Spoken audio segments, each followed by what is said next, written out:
Ito na yung ilunod.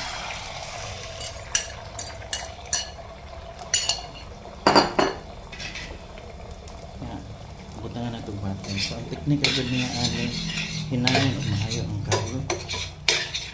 Hinayan. Yan. Karaw. Yan. Butter.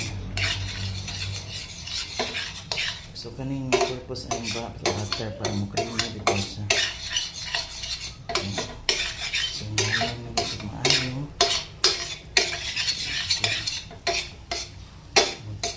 May presa ng butter. Turn off heat lang.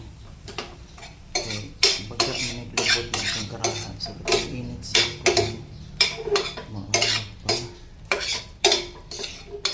Buti niya. So, itawag niya na ito soft scrambled egg. Okay. So, okay. Tanganin na ito siya. Gamay.